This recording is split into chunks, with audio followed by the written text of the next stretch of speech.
ঢাকা থেকে মাত্র 25 কিলোমিটার দূরত্বে অবস্থিত সোনারগাঁয়ে বাংলাদেশ লোক ও কারুশিল্প ফাউন্ডেশন, যা সোনারগাঁ জাদুঘর নামে লোকজন বেশি চেনেন। সেখানে ঢুকতেই প্রথমেই হাতের বাঁ দিকে একটি অসম্ভব সুন্দর কারুকাজ খচিত ঝলমলে বাড়ি চোখে পড়ে।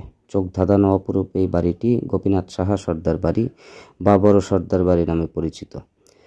তবে ইশাখার জমিদার বাড়ি নামেও এর পরিচিতি রয়েছে। প্রচলিত আছে যে সোনারগাঁয়ের ওই দ্বিতল বড় সর্দার বাড়িটি ইশাখা তৈরি করেছে, কিন্তু আসলে তা সত্য নয়।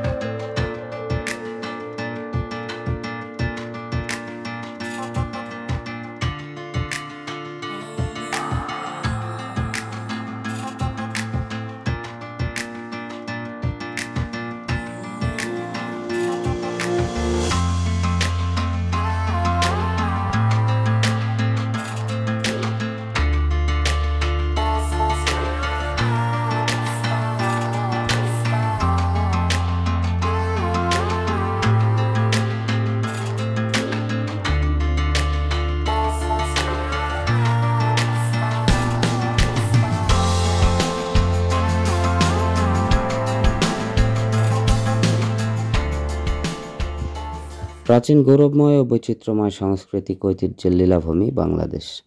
এর বিস্তৃতি অঞ্চল বৈচিত্র্যে পরিপূর্ণ। সোনারগাঁও বাংলার ইতিহাসের এক গৌরবোজ্জ্বল প্রাচীন জনপদ। প্রায় 300 বছর সোনারগাঁ প্রাচীন বাংলার রাজধানী ছিল। সুলতানি আমলের পটভূমিতে আমাদের সোনালী ঐতিহ্যের দিকে পিছনে ফিরে তাকিয়ে দেখতে বেছে নেওয়া হয়েছিল সোনারগাঁকে। মুঘল সুবেদার ইসলাম খানের সময়ে 1608 সালে ঢাকায় রাজধানী স্থানান্তরিত হওয়ার পর সোনারগাঁয়ের গুরুত্ব ম্লান হয়ে যায়। তথাপি সোনারগাঁও আমাদের নিয়ে যায় সোনালী অতীতের কাছে। ঐতিহাসিক সোনারগাঁয়ে অতীত স্মৃতিকে সামনে রেখেই শিল্পাচার্য জয়নুল আবেদিনের আন্তরিক প্রচেষ্টায় প্রতিষ্ঠিত হয় গৌরবদীপ্ত প্রতিষ্ঠান বাংলাদেশ লোক ও কারুশিল্প ফাউন্ডেশন, যা সোনারগাঁও জাদুঘর নামেও পরিচিত।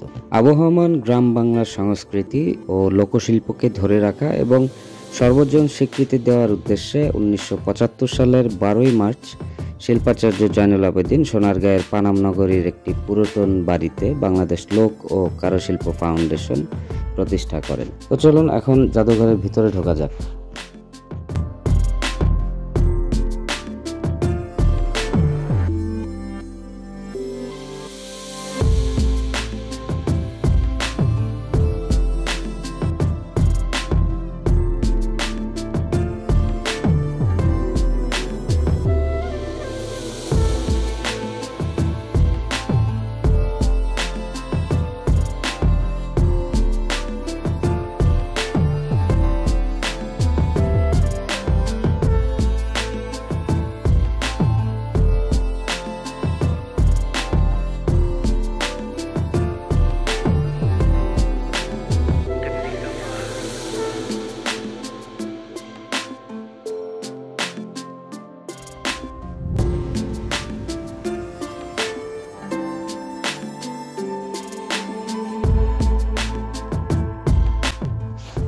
প্রায় 4500-এরও অধিক প্রাচীন নিদর্শন স্থান পেয়েছে জয়নুল আবেদিন স্মৃতি জাদুঘরে।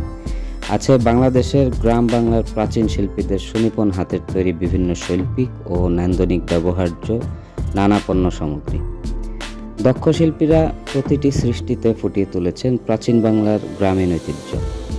এছাড়া জাদুঘরের বিভিন্ন গ্যালারিগুলোতে দেখা মিলবে কাঠে খোদাই করা বিভিন্ন কারুশিল্প, পাট শিল্প, পটচিত্র, মুখোশ, আদিম জীবনভিত্তিক নিদর্শন, লোকজ বাদ্যযন্ত্র, পোড়ামাটির ফলক, লোহা, তামা, কাঁসা, পিতলের তৈজসপত্র, লোকজ অলঙ্কার সহ বৈচিত্র্যপূর্ণ অনেক প্রাচীন নিদর্শন।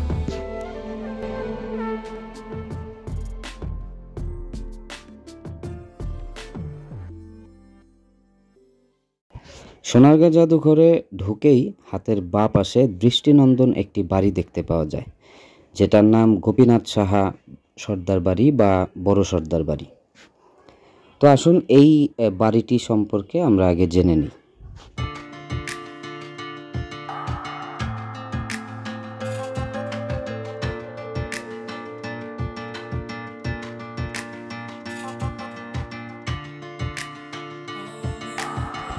বাংলাদেশের আনাচে কানাচে ছড়িয়ে ছিটিয়ে আছে বিভিন্ন ঐতিহাসিক নিদর্শন। সেই সমস্ত ঐতিহাসিক নিদর্শনের মধ্যে একটি বিশেষ অবস্থান দখল করে আছে জমিদার বাড়িগুলি। এই জমিদার বাড়িগুলি বাংলাদেশের ইতিহাসের সাক্ষী হয়ে দাঁড়িয়ে রয়েছে।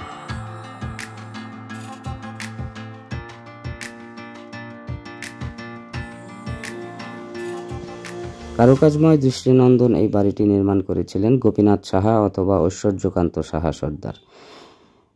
ঐশ্বর্যকান্ত সাহা সর্দারের তৈরি করা বাড়িটি কি করে গোপীনাথ সাহা সর্দার বাড়ি হলো তা আমাদের জানা নেই। এখানে তথ্যগত কোনো ভুল থাকতে পারে। সেই কাল থেকেই লোকমুখে বাড়িটি পরিচিতি পায় বড় সর্দার বাড়ি নামে। একটি দেয়াল লিখনে এর নির্মাণকাল 1308 বঙ্গাব্দ লেখা আছে। 1308 লেখা থাকলেও অনুমান করা হয় মূল নির্মাণ কাজ শুরু হয় প্রায় 600 বছর আগে। সম্ভবত বাড়ির মালিকানা হাতবদল হয়ে সর্বশেষ সম্প্রসারণ ও সংস্কার কাজ শেষ হয় 1330 সনে। যতদূর জানা যায় পিছনের ভবনটি মুঘল আমলের প্রথম দিকে নির্মিত। মধ্যভাগের লাল বর্গাকার ভবনটি বাংলার 12 ভূঁইয়ার সময় নির্মাণ করা হয়েছে। সামনের অংশটি 1902 সালে নির্মাণ করা হয়েছে। বাড়ির প্রবেশপথের গেট হাউসটি দক্ষিণমুখী। চিনি টুকরির কারুকাজময় এই প্রবেশপথটি যে কোনো মানুষের দৃষ্টি আকর্ষণ করবেই। মুগ্ধ হয়ে শুধু তাকিয়েই থাকতে ইচ্ছে করে সেদিকে। চিনি টুকরির এমন কারুকাজ সচরাচর দেখা মেলে না। গেট হাউসের প্রহরীদের কাঠুরি পার হলে আছে প্রকাণ্ড জলসাঘর। প্রায় 30 ফুট উঁচু তার ছাদ। পরের দ্বিতল ভবনের সৌন্দর্য ভাষায় প্রকাশ করার মতো না। নিচতলায় ও দ্বিতল বারান্দায় 5 ফুট পরপর সুনিপুণ কারুকার্যময় খিলান। কার্নিশে লতাপাতার মনোরম কারুকাজ। ভবনের নিচতলায় রুমের সংখ্যা 47টি আর দ্বিতীয় তলায় রয়েছে 38টি রুম। 85টি রুম সহ সম্পূর্ণ ভবনের আয়তন 27,400 বর্গফুট।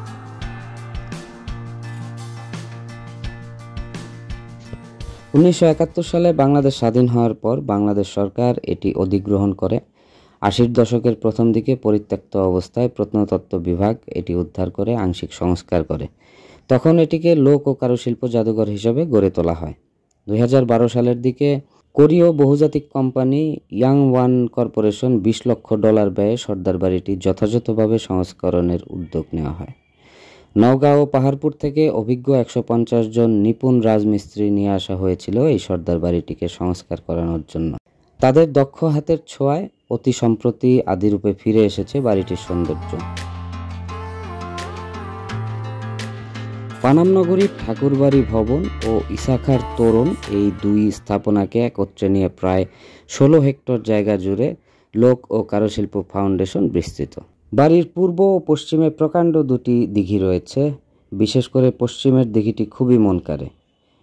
বাড়ির পূর্ব ও পশ্চিম দিকে দুই পাশে দিঘিতেই একাধিক ইট তৈরি বাঁধানো ঘাট নেমে গেছে দিঘির জলের নিচ পর্যন্ত।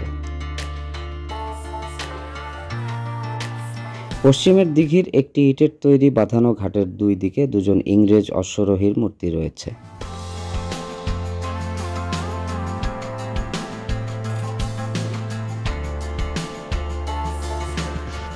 প্রতি বছর শীতকালে এখানে মাসব্যাপী লোকশিল্প মেলা হয়ে থাকে। এছাড়া অনেক সময় পহেলা বৈশাখের আগেও এই ধরনের লোকশিল্প মেলা আয়োজন করা হয়। গ্রামীণ অবহে পূর্ণ মেলায় বাংলাদেশের ঐতিহ্যবাহী পোশাক, জামদানির হাট ছাড়াও গজা, মুড়ি-মুড়কি ইত্যাদি বিভিন্ন গ্রামীণ অনুষঙ্গ পাওয়া যায়।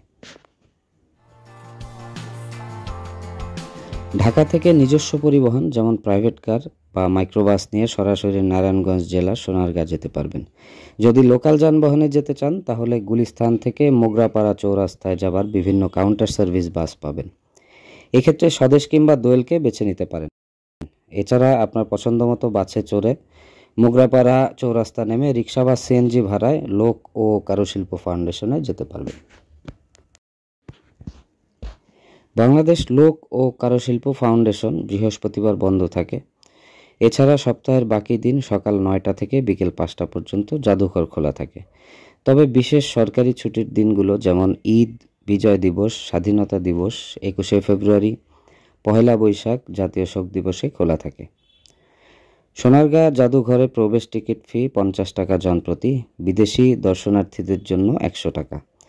তবে ছাত্রছাত্রীরা জনপ্রতি 30 টাকায় প্রবেশ করতে পারেন।